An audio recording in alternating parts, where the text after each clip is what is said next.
Понеделник 1 јуни, добро вечер почитувани гледачи, го стартуваме 6-тиот месец од година, веќе полека го ситниме и првото полугодие од оваа 2026 година. Повеќе политички теми се фокус на денешната дебата. Во интерес на времето веднаш што одам со најава, пратеници од парламентот, од мојата лева страна, Љупчо Пренџо, ВМРО ДПМН, добро вечер. Добро вечер, благодарам за можноста и поздрав сте што не следат. Јована Тринчевска, СДСМ, добро вечер. Добро вечер, поздрав до гледачите на ТВ24. Борислав Крмов, Левица, добро вечер. Добро вечер и благодарам за поканата. Ке го вклучиме и Арбен Таравари, председателот на Алијанса на албанците во оваа емисија. Во овој момент заседаваат работните партиските тела на Алијанса. Ке се обидеме да добиеме некои информации и секако оценка на Таравари околу неколку актуелни политички прашања. Бурен политички ден денеска, особено утре во пресрет на доаѓањето на председателот на Европскиот совет Кошта. Еден коментар сакам, веројатно ќе очекувате веќе поднесената оставка на вице-премиерот за добро владење Арбен Фетај. Официјално ја поднесе оставката. Премиерот денеска имаше една изјава во која вели ќе биде архивирана и во истиот контекст објаснува дека не чека реконструкција на влада и секако меѓупартиски договори со коалицијските партнери, веројатно за замена на Фетај. И сега предизвика внимание министерот со своето поведение и однесување изминатиот период, но интересно е дека во неговата оставка и образложение, впрочем, тој вели дека практично го дал максимумот во своето работење, но дека не го добил потребниот простор за да ги испорача резултатите. Сега Пренџов со вас да почнам процедурално, поразговаравме, оставката од влада треба да биде адресирана во собрание. Да, во името на владата, премиерот доставува оставката од министерот и вице-премиер Фетај до собранието на Република Македонија. И ние како собрание само ја констатираме таа оставка. Како што и вие кажавте, во моментот се водат разговори околу новата влада, односно реконструкцијата на владата, која што е најавена пред повеќе месеци. Очекувам некаде до крајот на месец јуни, во овој тековен месец, да ги видиме предлозите во рамки на собранието, па потоа ќе ги дискутираме истите. Што се однесува до оставката на господинот Фетај, јас денеска видов исто така од медиумите дека ја поднел, ќе ја констатирам истата оставка и тој е еден од првите кои што ќе биде реконструиран во рамки на новата влада.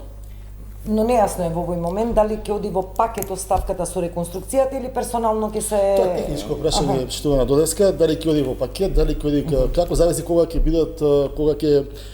бидат испратени предлозите за реконструкцијата на влада. Овој кога ќе стигне, зависи денес од 1 до 5 доколку стигне, може да се разгледа на првата седница, зависи од делникот на собранието, но како и да е, по однос на оваа оставка, собранието нема да се заседава, нема да има дискусии, нема да има специјална седница, едноставно само ја констатираме како факт неговата оставка. Вие технички говорите од аспект на собранието, релевантно е сепак колку време таа оставка би седела можеби во фиока на владата, бидејќи во тој период се додека не е потврдена, министерот и натаму ќе си ја зема својата плата во таа смисла. Дека ќе биде долго време, нема стои никаква фиока.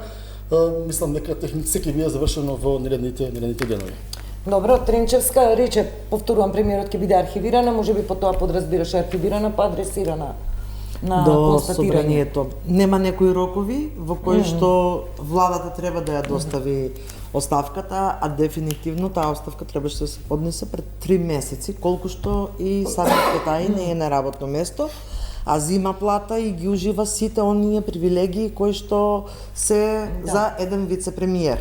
И она што е најинтересно во самата оставка, делот тоа што и вие прочитавте, но упатеното писмо до премиерот изразил покрај благодарноста за искажаната доверба што му ја дале да ја извршува функција и дека наведува дека во актуелните околности повеќе не постојат услови функцијата да ја извршува со потребната ефикасност, поради што се повлекува и многу нејасно од функцијата, многу нејасноти, но сепак ќе повторам.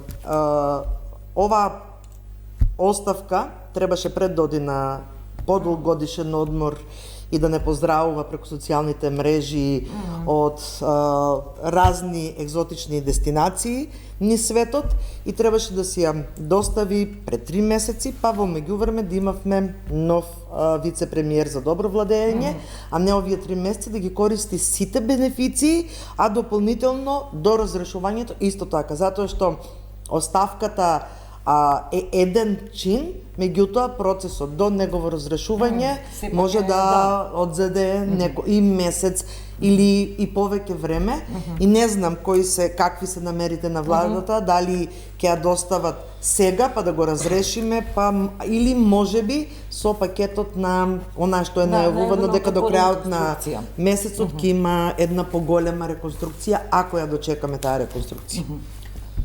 Крмов. Ја не согласувам со колегата Пренџов дека е техничко прашање, апсолутно политичко прашање. Тоа политичко прашање го имаме веќе 3 месеци.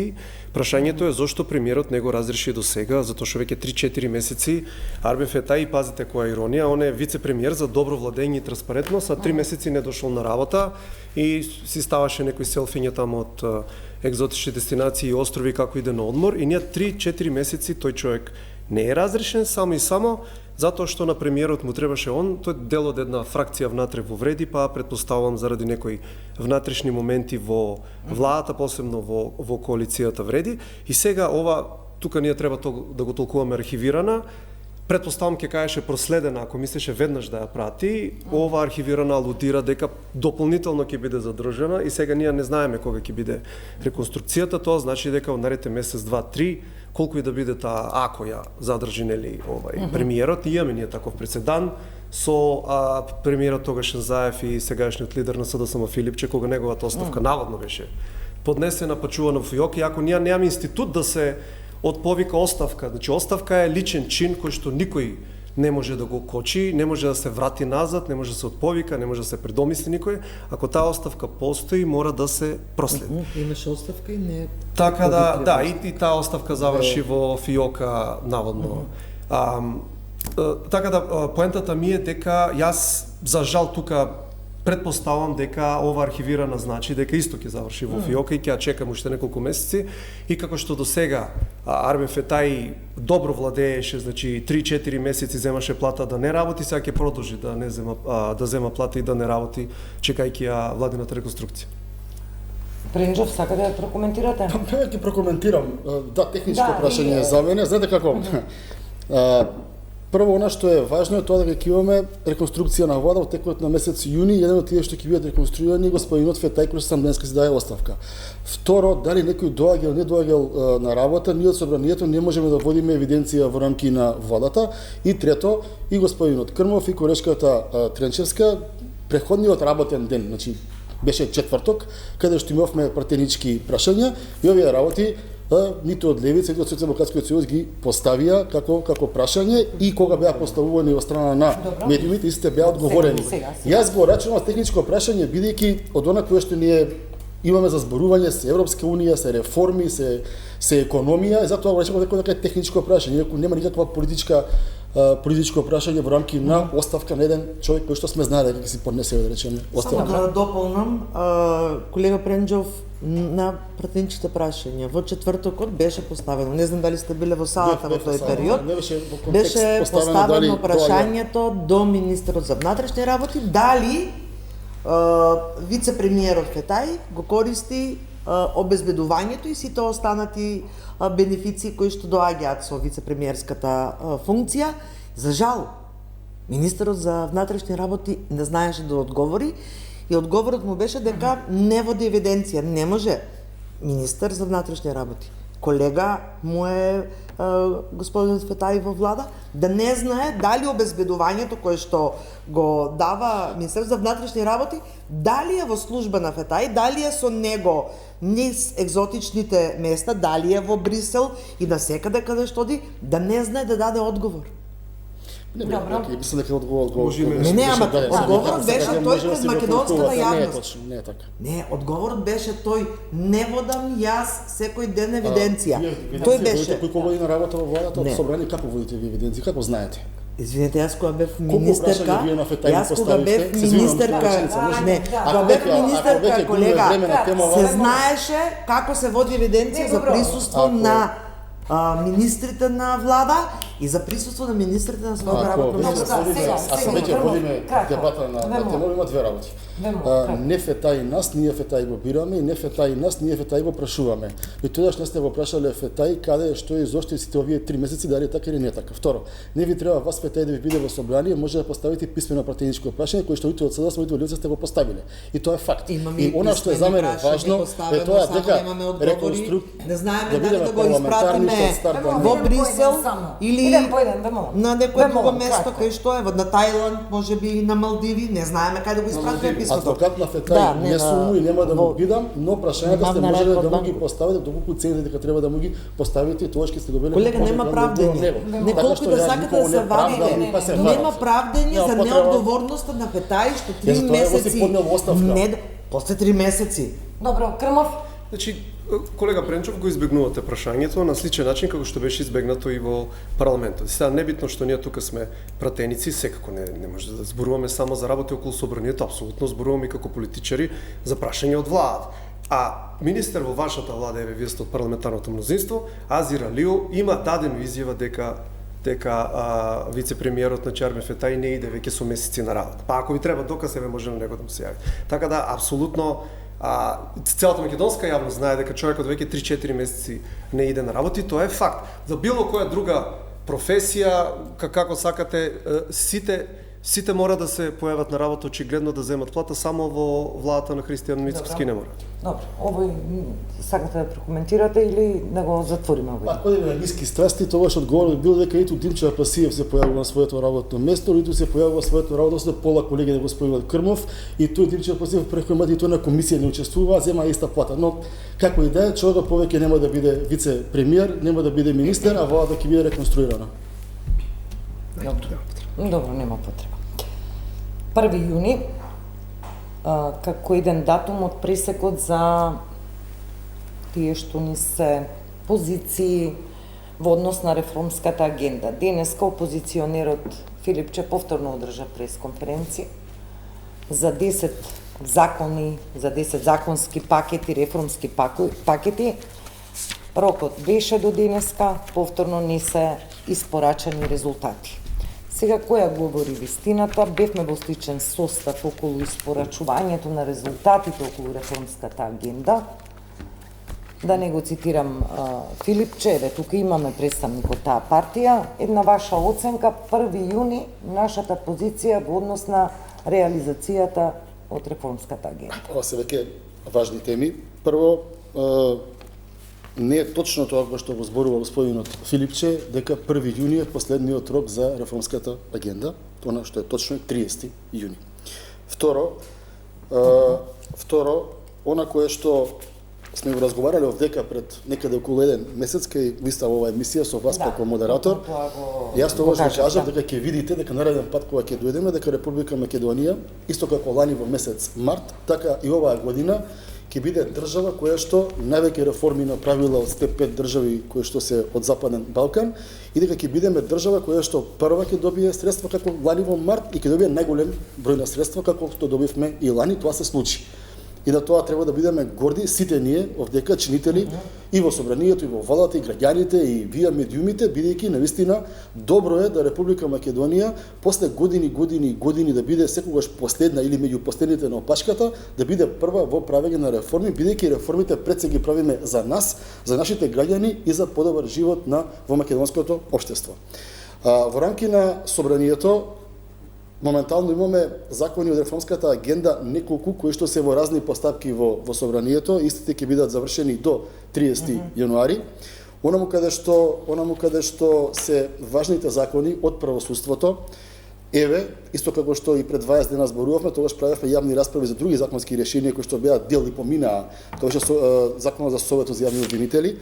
денес еве ексклузивно кажуваме дека на 9 следната недела ќе имаме јавна расправа законот за парнична постапка, веќе во втора фаза и во второ читање и законот за медијација во рамки на комисијата за политички систем и очекуваме уште едно законско решение со кое што ќе комплетираме целиот тој комплот околу реформските закони кои што се за гласање. Има еден закон, тоа закон за јавното обвинителство кој што е двотретински и во рамки на собранието. Неодговорно тврдам дека до 30 јуни, додека трае рокот кој што ни го задава Брисел, повторно ќе бидеме по трет пат први на Балканот, први ќе ги извршиме реформите и собранието ќе биде една од институциите која што ќе предничи во својата ефикасност. Добро, да, простор за колегите Тренчевска. Еве малку овие работи треба навистина да се кажат какви се роковите од СДСМ денес велат од кај вас 1 јуни. Пренџо века не е 1 јуни, туку е 30, како динамика. Ги видите доколку се пишува горе until 3rd of June. Добро. Сега видете, велат од ДПМН да бидеме горди на успесите што оваа влада ги постигнува во делот на реформската агенда. На што да бидеме горди? На тоа што е напишано во реформската агенда што не е испорачено? Или дека сме најдобри? Ние се споредуваме со Црна Гора и со Албанија, кои што се многу чекори пред нас. И ние сме напред, според ДПМН, во реформите, а Црна Гора ги затвори сите поглавја. Сега започнува се подготвува договорот за пристапување кон Европската Унија.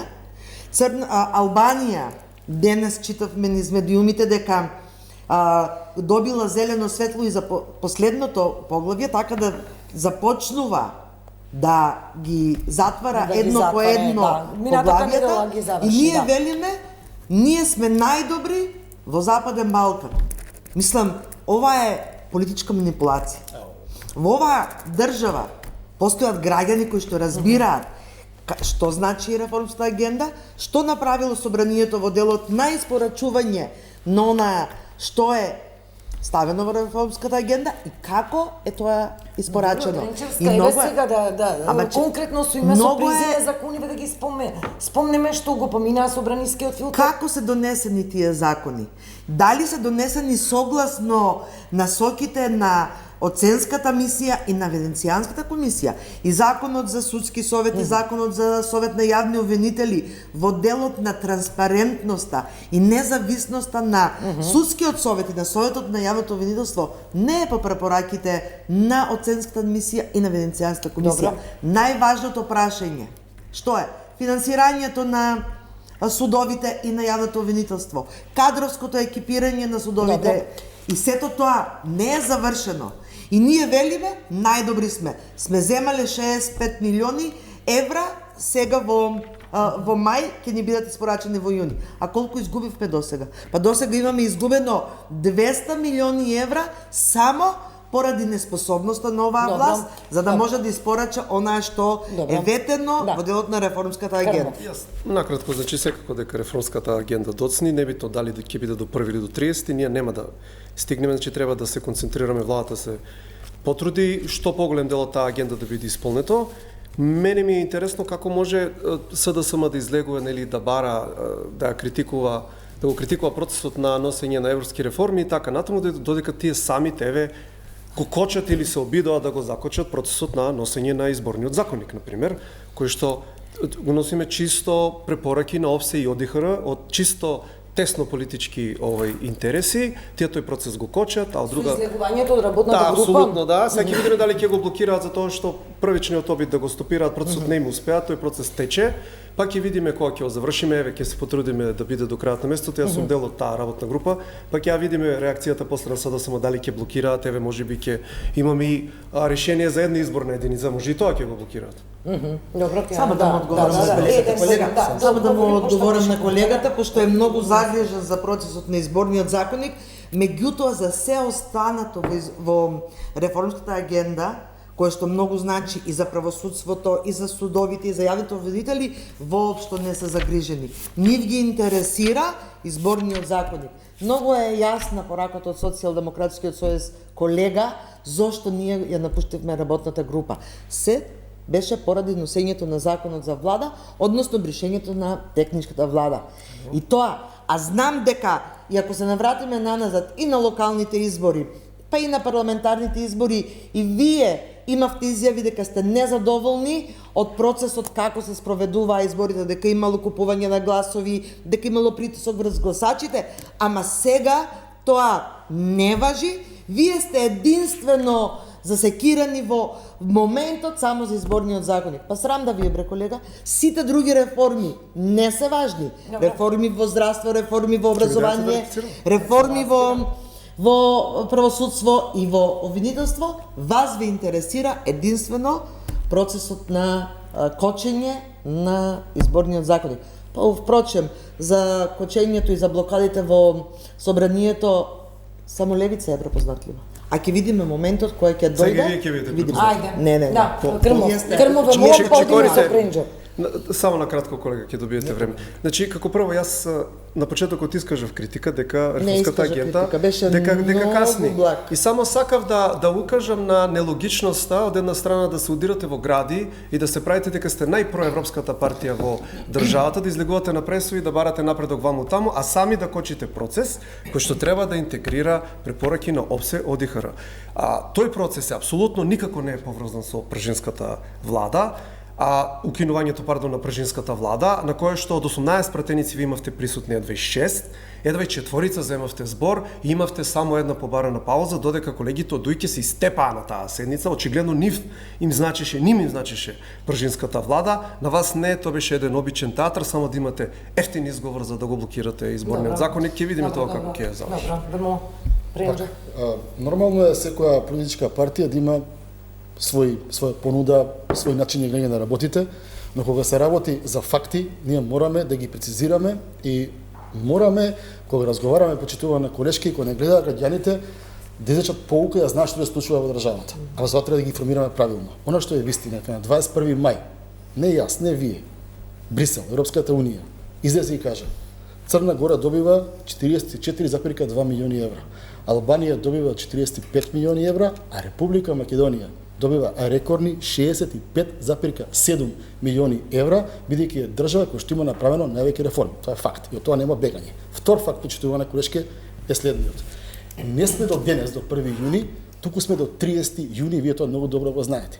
И трето, разликата помеѓу порано и сега може да видите во Законот за јавното обвинителство. Преходниот закон за јавно обвинителство е донесен во собранието во јануари, во техничка влада, кога Оливер Спасовски бил премиер. Доставен во собрание во 11:50, Талат Џафери свикува седница во 13, вечерта во 6 имате комисии и со уцени и закани од 3 сабарека од пратеници се гласа закон за јавно обвинителство. Денес, кај нас во комисија, имаме закон кој што е 1 година на ЕНЕР. 2 месеци е во собрание, викнавме јавна расправа. Стеко што ги побаравте, ви ги викнав, разговаравме. Ви прифативме двоцифрен број на амандмани. Еден суштински само амандман не ви прифативме. Еден ви прифативме, еден суштински не го прифативме. Тоа беше начинот на изборно видео. Ви кажавме, луѓе, ова што вие го барате е неуставно, баравте суштински амандман. Да биде неуставно, начинот на избор на јавниот обвинител е детерминиран и опишан во рамки на уставот. И вие намерно баравте нешто што е вонуставно, со цел да има што да се каже. Не треба така. Треба да се бидеме само да завршам, не сте прекинав еднаш. За судскиот совет за закон за јавно обвинителство зборувам. И за судскиот имаше точно двоцифрен број на амандмани, ама таму знаете што се случи? Во Законот за судски совет важно е да се знаат, ама во се реформите за да добивме средствата и треба да се знае зошто сме ги добиле овие бидејќи овие 67-66 милиони евра ги живееме сите граѓани. Ама да завршам, не сум завршил. Треба да бидеме она кое што сега го разговара со колегата е следното. Која е вашата цел? Пократко да можеме да размените, да. Вашата намера. Не сите сте сами. Во Закон за совет за јавни обвинители треба 41 пратеник за тој да помине закон. Така е? Така е. Согласно бројките знаат дека сега ќе помине тој закон, бидејќи секогаш ние имаме 41 пратеник. Сега ви прифативме двоцифрен број на амандмани. Се она што сметавме дека е добро и заедничко го направивме и на крај, кога дојдовте во собранието, не го гласавте законот и испративте пораката дека вие сте декларативно за Европска унија, ама де факто не сте за Европска унија. Факт е, колега, само кратко. Факт е, колега, дека Црна Гора и Албанија се многу пред нас во на европскиот пат. Тие се во процес веќе, мислам И да факт не е дека Да, за да дојдат позиција до тој пат и до таму до кај што се да затвараат да почнат да затвараат поглавја, а Црна Гора да ги затворила сите поглавја, ги направиле сите реформи. И вие се споредувате, вие го манипулирате народот дека ние сме најдобри во испорачувањето на реформи. Не бе, колега, ние сме блокирани, ние сме таму кај што бевме 2024-та, Црна Гора и Албанија одат напред. И друго, само една поента за амандманите двоцифрени. Ако за вас 3 амандмани или тројката е двоцифрен број, тогаш вие си имате проблем. Не, точно. Едните беа 14, сега се 17 амандмани прифатени, очигледно вие. 3 амандмани беа прифатени. И до 17 има голема разлика, мислам сега. 3 колега, двоцифрена бројка не е 3. 3 едноцифрена бројка. Треба си Да, Рижија ќе ја замолам да го вклучиме Арбен Таравари од Гостивар, ве вклучуваме. Добро вечер. Добро вечер, Анета. Да, Арбен Таравари, председател на Алијанса на албанците, ми рековте веќе нема крила, тоа е тоа.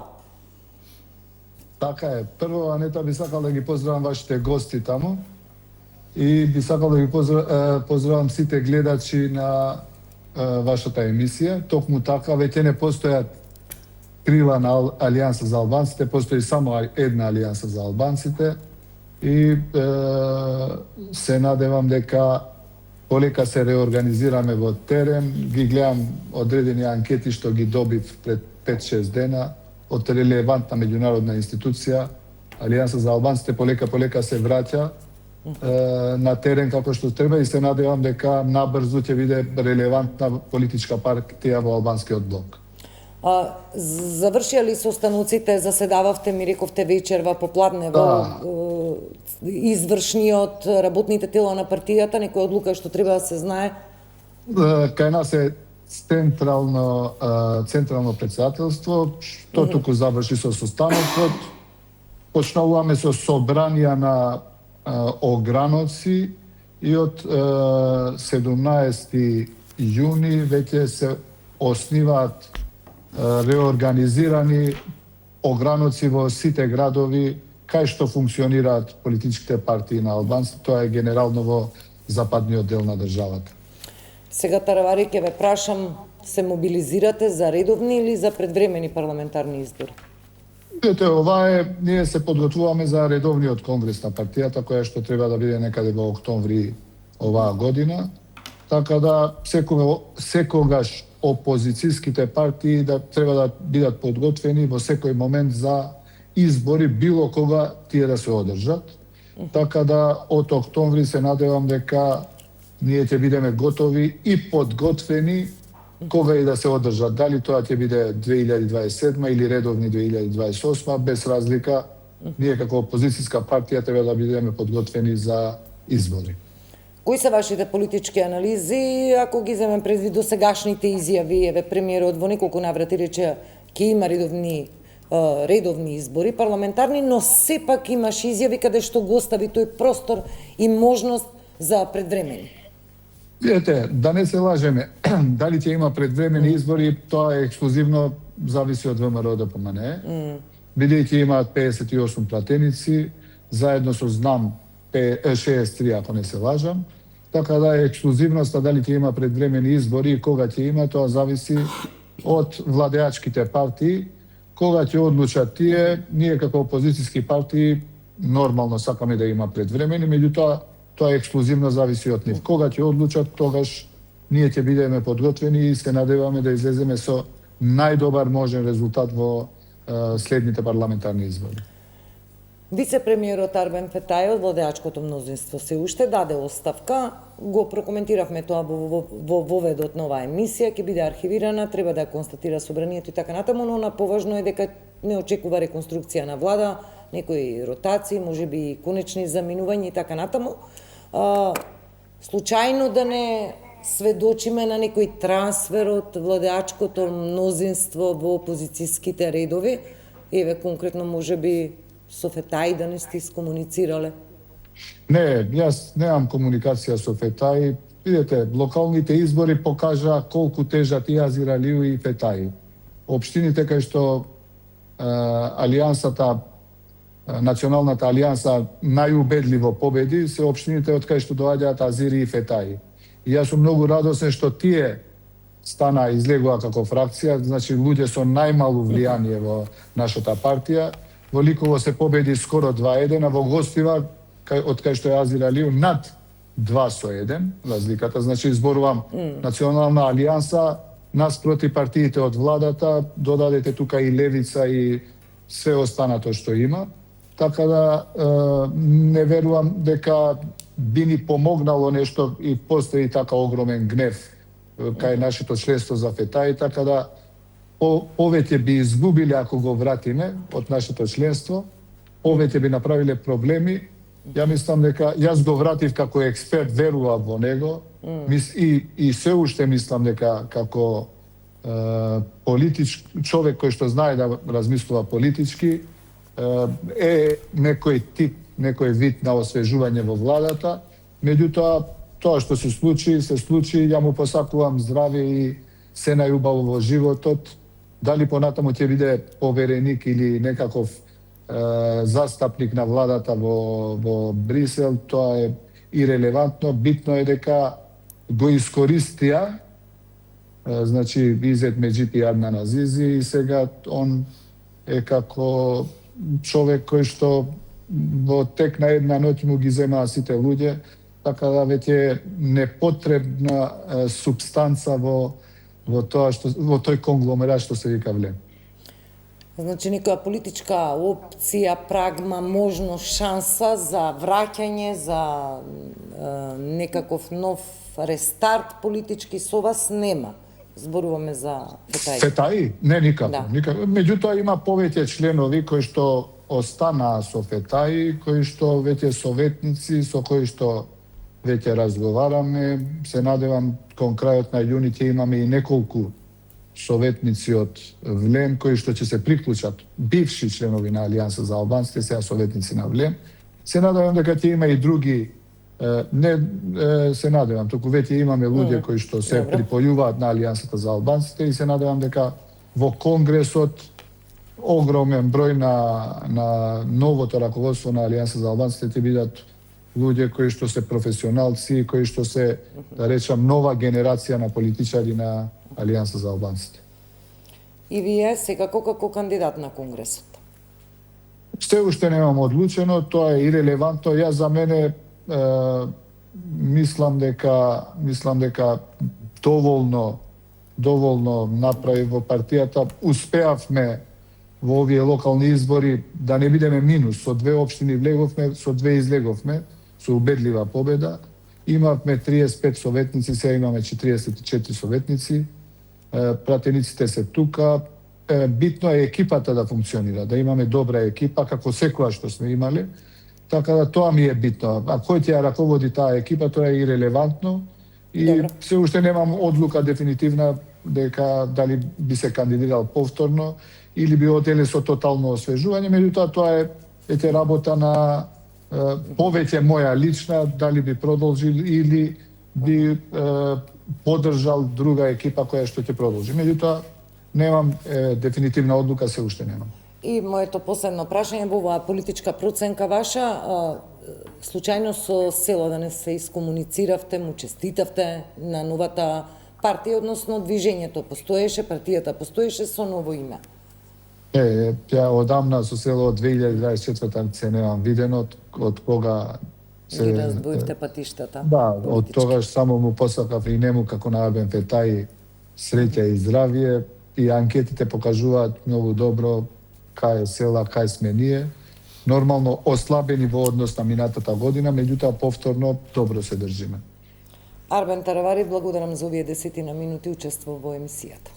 Благодарам за можноста, уште еднаш поздрав до сите гости таму. Да, поздрав и за вас, ви благодарам за учеството. Ке направиме, почитувани, овде кратка пауза за реклами и продолжуваме со вториот дел од емисијата, малку да го акцентираме утрешното доаѓање, посетата на Кошта на Скопје. Да, продолжуваме со вториот дел од емисијата. Ај во овој дел сакам со Тренчевска фронт за вистина и за правда, медиумиве некако различно денеска, за слобода и за правда, за Не, вистина и... вистинското име на фронтот правилното е за вистина и правда. Сега, ако идам по некоја обратна теза, вистина, значи се соочуваме во моментов со некои лаги, правда, имаме некоја неправда во државата. Политички, каква треба да биде поентата на овој потек за фронтот? За обединување на сите од една страна политички активи кои што сметат дека власта не работи ништо и не ја носи државата на вистинскиот пат. Добро.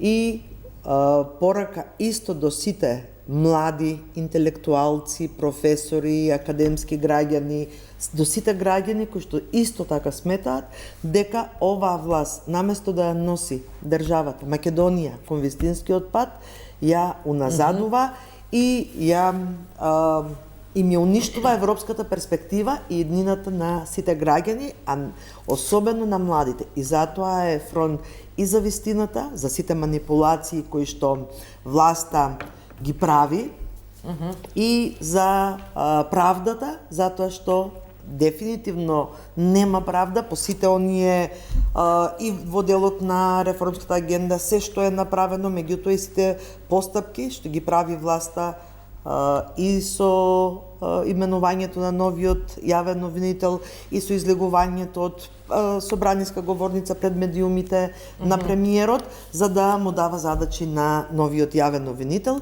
Дефинитивно имаме заробена држава и од сите овие факти кои што постојат во државата и кои што се очигледни, зборуваме за фронт за вистина и за правда. Крамов, ова пак е некоја своевидна политичка тактика, можеби стратегија во предворје на некои можни предвремени парламентарни избори. Да, првото сакав да искоментирам. Интересно е како овој фронт, јас ќе оставам наводници, го формира овој период, значи многу рано. Имаме некои најави за предвремени избори 27-ма. Дали можеби имаат некои информации кои ние ги немаме дека ќе имаме избори оваа година, тоа ќе видиме. И понатаму, јас ги гледав пресконференциите на лидерот Филипче, значи тој најави, например, најави закон за нула толеранција, вика, на корупција и целосна дигитална транспарентност, кој што ќе бил потпишан кога ќе дојделе пак на власт. И тука се постава прашањето зошто немавме вакво нешто до само пред 2 години, колешки, зашто само до пред 2 години вие бевте на власт. Имате 4 столба за нула толеранција за корупција, потоа иднина за младите, подобар животен стандард, силно село, силни земјоделци и така натаму. Сето тоа можевте да го остварите во 7 години вашето владење, до пред само 2 години. Значи, вашето старо ново раководство, сега кој што ја води партијата, значи е корумпирано и е со нула кредибилитет. И не, тоа се гледа и по самиот така наречен фронт, затоа што членови се СДСМ и сите останати членови се тајни. Значи, има многу организации, многу партии, многу граѓански здруженија, поединци, филозофи, јавни интелектуалци и така натаму, но никој од нив не си го кажува своето име, зашто? Затоа што ќе биле можеби нападнати од ботовите, па имавме случај да СДСМ ги беа исклучиле коментарите на нивните страни кои што денеска ги вратија, а мислам дека тоа ќе ви остане како единствен успех на фронтот што денеска ги вративте коментарите на страните на СДСМ. Само една кратка реплика на колегата. Колега, во изминатите години владење на СДСМ сме направиле многу добри работи за државата. И остануваме препознатливи по тие добри работи кои што ги имаме направено во државата. За жал, вие никогаш нема да имате шанса да бидете власт, ниту пак дел од власта и да покажете што може да направите. Освен блокади во собранието и некакви пресконференции, па изместување од лево на десно, па умилкување на ВМРО ДПМН, па после критикување на ВМРО ДПМН, друго и ништо не знаете. Немате консистентност во вашата политичка активност. А тоа што ние го ветуваме сега, тоа ќе го исполниме. Апсолутно дека до 2024 година бевме власт. Изгубивме.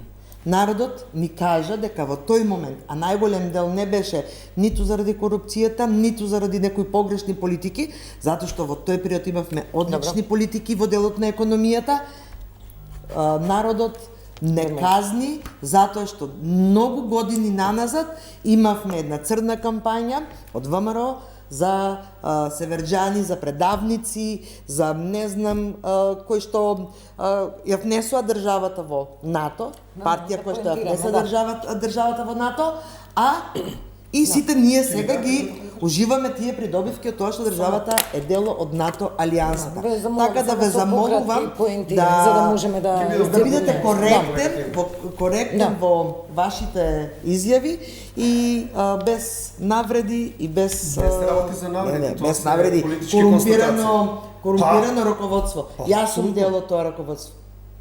Јас сум дел од тоа раководство, колега. Дали сметате дека јас сум корумпирана? Ако сметате, докажете. Колешке, вие да не сте корумпирана, бидејќи сте дел од тоа раководство, индиректно сте корумпирани. И само накратко, колега, ќе бидам краток. Ако сте владееле како што индиректно да бидеш корумпиран, колега? Ако сте владееле како што треба, ако и малку имало позитивни некои ефекти од вашето владење, немаше ни историски најниско ниво да паднете на 18 пратеници. Значи, вие сте моментално урнисани и понатаму, вика нула корупција. Па внукот на Али Ахмети ја купи Соравија во ваше време. Со измените на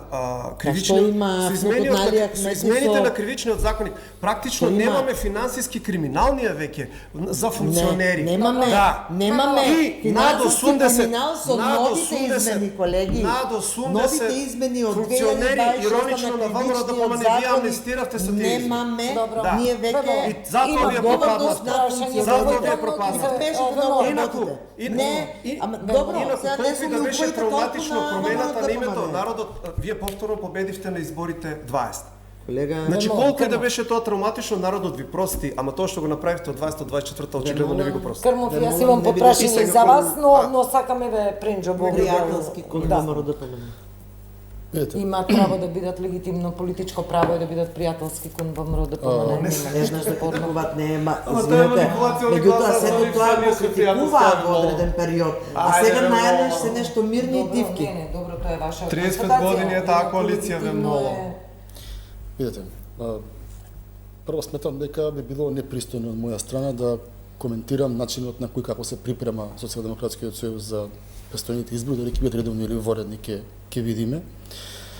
Но она кое што сакам да го искоментираме, она зајадливост која што се истураат грст на лаги и невистини, и тоа кој каде води Република Македонија ќе видиме на следните избори, што на Колешке. Она кое што го зборуваше преходно господинот Таравари, анкети кои што се прават, на тие анкети не знам дали знаете дека сте некаде околу 8% или под 100.000 гласови, што представува под биолошкиот минимум на Социјалдемократскиот сојуз. Јас претпоставувам дека со овие окрупнувања ќе имат биете што над 100.000 гласови, ама нему да заборавите дека граѓаните во Република Македонија, за разлика од 90-ти години, кога имало една телевизија, едно радио, денес има многу медиуми, се оди во живо, секоја пресконференција е во живо. И сте тие точно знаат кој за што се залага, кој на вистина се бори од срце за Република Македонија, а кој имал можност 7 години, освен да ја пијачкосува Македонија и да им даде на Дуи Артан Груби Елкви да прават што сакаат во оваа држава, друго со прст не сте мрднали. И можеби затоа треба да се башате, зашто ги имате тие под 100.000 гласови, доколку утре има избори. Како и да е, како ќе се позиционира СДСМ е нивна работа, како ќе се окрупнува е нивна работа, околу кои теми ќе се окрупнува е нивна работа. Наша работа е да продолжиме Република Македонија да биде лидер во реформи, лидер во добиени средства во буџетот на државата, лидер во автопатишта, лидер во канализација, лидер се што се прави во Република Македонија, патишта, улици, градинки и така натаму. Тоа е нашата цел, тоа е нашата визија за Република Македонија, а секое политиканство ќе го оставам да се коментира така. Во моментот само една, во моментот Македонија е лидер во најкриминалната власт. Со делење на тендери помеѓу пријатели. Е лидер по најниска минимална плата. Е лидер по тоа што граѓаните не можат да сврзат крај со крај, односно од почетокот до крајот на месецот таа плата со која што има. Лидер е затоа што единствени сме во регионот, можеби и пошироко, што немаме никакви антикризни мерки, за да можеме да имаат граѓаните повеќе пари во семејниот буџет. И по тоа сме лидери, колега. А не сме лидер по никакви реформи, не сме лидер по никакви политики кои што носат благосостојба во државата.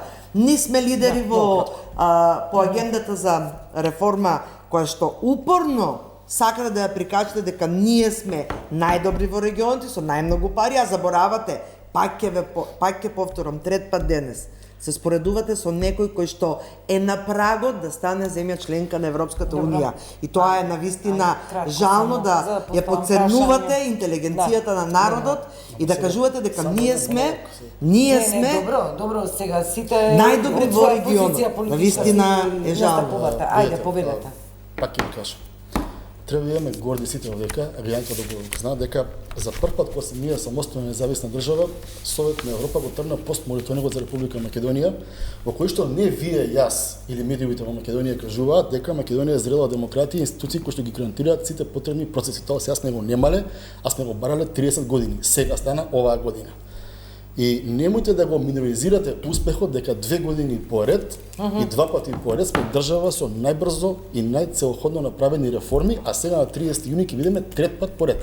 Тоа се ве молам факти. Немојте да ги правите граѓаните недоветни, бидејќи тие гледаат, тие знаат што зборува Брисел. Ги имаме европските бюрократи во живо, кажуваат што се случува во Република Македонија и за прв пат гледаме дека нешто се случува и сме, кој што кажа вие, фронт ранери од Балканот. И тоа е, пак ќе ви кажам, како што започнав. Тоа е за власта плюс, и за опозицијата плюс, и за граѓаните плюс, за невладиниот сектор, за медиумите. Сите треба да имаме горди. Доста се со оваа негативна реторика, цело време измислување, грст лаги, пако ви ги демистифицираме тие лаги, но се извините, нови 5 лаги, кај се мигрантите да доаат? Нели требаше да дадат мигранти? Нели требаше да колабираме во месец февруар? Нели во март требаше да не се поделат пензии? А ние добивме први пари како држава бројна. Добро. Нема да така. Може да имаме различни ставови. Колега, немојте да ги избавувате фактите, ве молам. Не, Јас зборувам за народот, очигледно тебе не можам да те разубедам затоа што и понатаму сметате дека сме ние први во реформите. Гласачите па одлучуваат на избори. А Крмов, во првиот дел кога прашав за реформската агенда, вие рековте очигледно ништо не се испорачува. Сега сакам да ве прашам и во однос на рација, реформатори, лидери сме.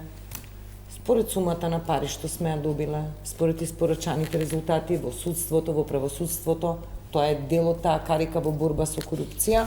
Ова ве прашуваме ве како став на левица, особено во пресретеве на доаѓањето на Кошта, мислам и Кос ке дојде, имаме Западен Балкан самит, таму треба да се појавиме нели во друштво, еве што ја говориме, Црна Гора и Албанија. Кое мислење го делите? Заостануваме или сме лидери и реформатори во регионот? Јас реков дека може и подобро, но во секој случај тој процес тече. До 30 сигурно ќе имаме и повеќе законски решенија, па ќе видиме во секој случај. Мислам дека да, сме нешто малку пред Црна Гора во овој дел, инаку да, ние ги немаме отворено кластерите, тоа е друга нели тема, нема да стигнеме да отвориме зошто. Така да јас зборов од моето искуство чисто за иако каснеше тој процес со изборниот законник, сепак еве се тера. Ќе имаме состанок и утре, се надам дека до 30 ќе стигнеме. Така да мислам дека течат процесите, секогаш може подобро, ама не сакам да кажам ќе видиме еве до 30 до кај ќе стигнеме. За Кошта доаѓањето треба нешто да покажеме, да испорачаме. Мислам дека главната работа повеќе ќе биде, значи тука е темата интеграција на Западен Балкан. А кај нас таа тема се сведува со уставните измени. Со уставните измени, да. Тука исто ќе биде тема, ние имавме еден став кај што го повикав министерството, значи владата и министерството за надворешни да дадат став околу нон-пейперот на канцеларот Мерц, да. И према тоа што ги гледам ја изјавите и од Кошта и од Кос, а и од поранешни функционери во ЕУ, има некое расположение за тоа. Така да ние очекуваме што побрзо став од владата. Мислам дека и самиот премиер рече дека ќе биде подобро запознат со деталите на тој предлог, така да можеби тука ќе има некој како се вика шанса да се некако да се откочи овој процес. Очигледно не е тој нон-пейпер само пуштен само од представници на Германија, него се гледа дека веќе проциркулира низ европските институции, да, и дека воглавно има позитивно мислење. Така да ги видиме дали е тоа некој. Иако првично се работи за некој опипување на пулсно, сепак има одредена тежина, веќе кај нас се прават тие анализи и што би значило тоа за нас и дали треба да биде некоја утешителна алтернатива за непочнатите Може само да добро, ја не го преговори. сватив како утешителна алтернатива, ја го сватив промена на самиот процес на пристап. Мислам дека тие во оваа геополитичка ситуација, мислам дека и Мерц тоа го кажа, значи не може веќе овој регион да чека. Евроскептицизмот расте и мислам дека до целосно членство на ЕУ тие сакаат некои од фазите. Например, отварање на према заедничкиот пазар на ЕУ, учество во европски институции, значи не целосно, ама делумно, техничка, финансиска поддршка, за да регионов осети нешто фактички дека се интегрира во ЕУ, за да може и целосниот процес фактички да биде побрз. Овака би било ништо фактички доцнеме веќе со децении. Добро. Тренчевска, вие околу ова прашање околу уставните измени некако се уште, како ве велат од власта, Филипче е бугарски пратеник. Не, видите, кажувам оваа нарација не да инициирам дебата. Тоа е нарацијата што ја слушаме и што може да нанесе штета или да донесе некој политички поен. Сега затоа таа нарација и изразите кои што ги слушаме секојдневно и од премиерот навистина не се за коментирање, тоа се изрази кои што не треба никој да ги користи, а најмалку премиер на една држава. Меѓутоа дефинитивно она што е факт во државата дека имаме застој на европскиот пат, блокада, наместо некакво решение кое што ќе го откочи процесот и ќе тргнеме по европскиот пат. Добро. И власта треба да знае дека наместо да само да коментира, треба да действува. Дефинитивно Кошта не доаѓа во некаква, не знам, средба од протоколарен карактер, доаѓа по серијата европски пораки кои што беа испратени, дека апсолутно моментумот постои, но земјата Македонија треба да го испорача она што е ветено. И сега, и порано има и самиот господин Кошта има изјавено дека нема план Б, има план А. И тоа е уставни измени, затоа што видите, европската интеграција и европскиот пат не е никаква декларација. Тоа е рокови, исполнување на обврски, процес во кој што државата мора да го испорача она што било ветено, она што стои во документите. Добро. Знаете како? Знаете дека вака ќе се одржа дискусијата уште кога најавите Европска Унија и добро е тоа што нас луѓето што се занимаваме со политика во Македонија да времето не потврдува или демонтира. Јас ке вас на емисија лани овој период кажав дека ние работиме многу активно да смениме перцепцијата за Република Македонија, нашите евроинтеграции кај европските партнери во рамки на Брисел. И бидејќи граѓаните многу добро ни ги знаат позициите во поглед на уставните измени, јас одлучив вака да ги споделам и со јавноста и со вас 3 изјави. Првата изјава е на Кошта дадена во сред Софија, вели вака, цитирам, да Македонија треба да добие дополнителни гаранции, а разумно е да им дадеме, мисли на Советот. Втората изјава е пред 3,5 недели во Скопје од страна на белгискиот министр за надворешни работи, кој што вели да оваа држава треба да добие дополнителни гаранции и од страна на Советот на Европската Унија. Третата изјава, што е на колешкиот премиерот на Хрватска Пленковиќ, дадена за еден национален медиум сега, пред една недела, кој што вели дека позицијата на премиерот и на владата и на македонската држава е разумна, тоа што бара гаранција од страна на Европската Унија. И четвртата изјава, ќе ја кажам, тука ќе запрам, е од КОС, која што ја преведував сега беше пред да дојдам, вели лидерите на земјите членки мораат да одлучат или да понудат некој нов модел и нов пристап во поглед на проширувањето. Значи ова не го кажав ниту јас, ниту вие. Ние знаеме што зборуваме. Ова се резултати. Само ова се резултати. И овие изјави се резултати на македонската дипломатија овие 2 години. Оваа промена на перцепцијата дека Македонија е разумна, проактивна држава која што бара европски вредности и која што се бори за тие европски вредности.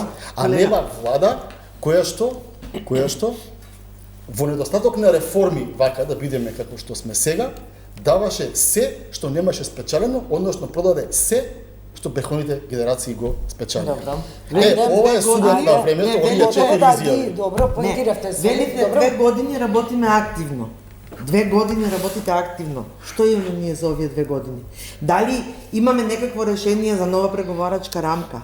Дали имаме некаков нов меѓународен договор? Дали имаме нешто прифатено за јасна европска формула? Немаме, колега, ништо. Стоиме на патот.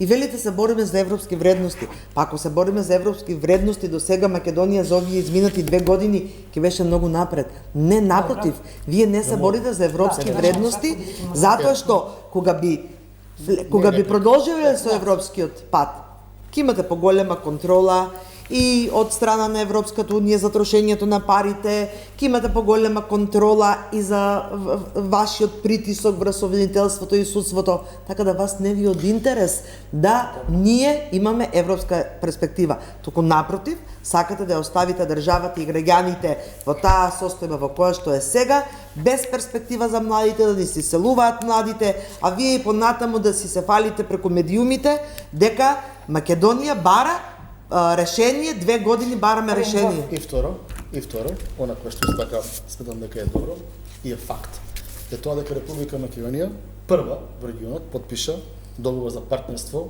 со Европската Унија за безбедност и одбрана, прва во регионот, и Република Македонија прва држава од регионот која што одржа стратешки диалог во Вашингтон во Белата куќа. Покрај сите овие изјави, ова се што ви кажав, не ви кажав еден мој став, за да нема потреба ова политиканство да го изфрлате, бидејќи ви беше спремно. Ја ви кажав кои се изјавите, ви ги цитирав од клучните европски играчи и фактот дека први подпишавме партнерство со Европска Унија за одбрана и безбедност и први стратешки диалог во Белата куќа во Може тука да завршуваме. Знаете, Пренџо? Пред фактите боговите мочат, Не, знаете што? Не знам што има граѓаните од сето тоа. Дали имат подобар живот, дали имаме благосостојба, дали имаме поголеми плати, дали имаме поголема заштита. Немаме ништо.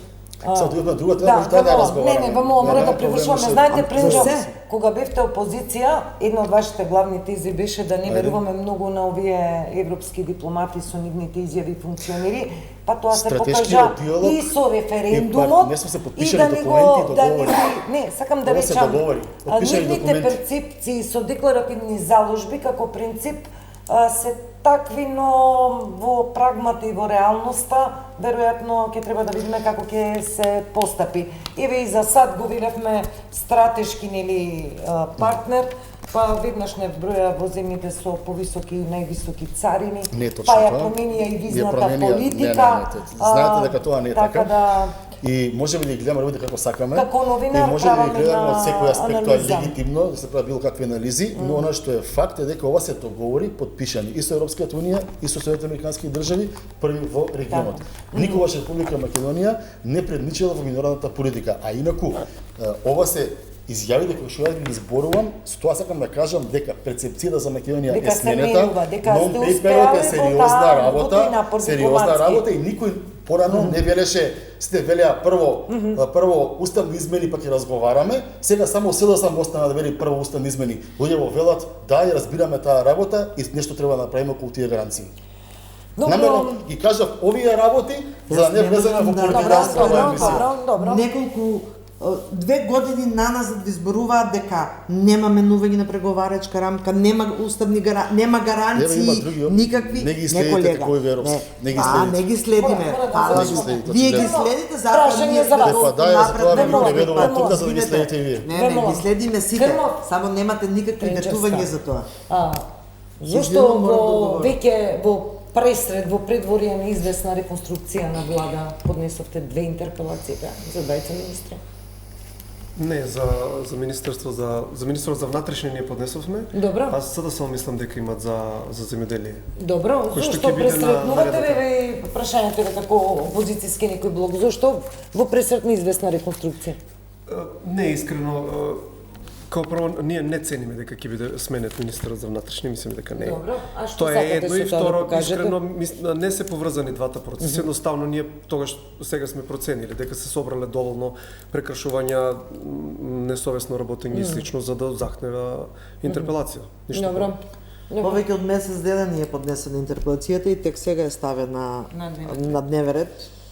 наспроти она што го пропишува деловникот за работа, меѓутоа спикерот Гаши е препознатлив по кршење на деловникот, така да по сите скандали во Министерството за земјоделие, по се она што едно се зборува, а земјоделците друго изјавуваат во медиумите, и целата таа слика во земјоделието со ниски откупни цени, со негрижа за да може да се превземат одредени мерки, затоа што најмногу се погодени од кризата со војната во Иран. И од сите тие причини поднесовме интерпелација, реков, пред повеќе од месец дена, на 10 сега ќе биде, на 10 јуни е закажана како прва точка на дневниот ред и наред нашите факти и сето она што го имаме како доказ за неспособноста на министерот и можеби е еден од најнеспособните министри досега за земјоделие, ќе ги кажеме од собраниска говорница. Пренџов, да ви искористам информација, бидејќи сте представник на владеачко мнозинство за ребаланс на буџетот,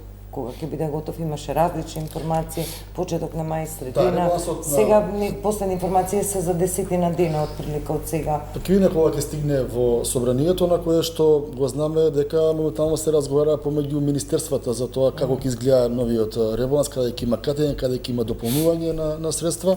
Значи, очекувам да биде последниот период. Сега не ми може точно да кажам, бидејќи информација се. Но она кое што е важно е тоа дека начинот на како влегува, излегува, па повторно влегува во рамките на собранието буџетот е целосно детерминиран со новиот деловник, така што тоа е целосно деловничка, деловничка.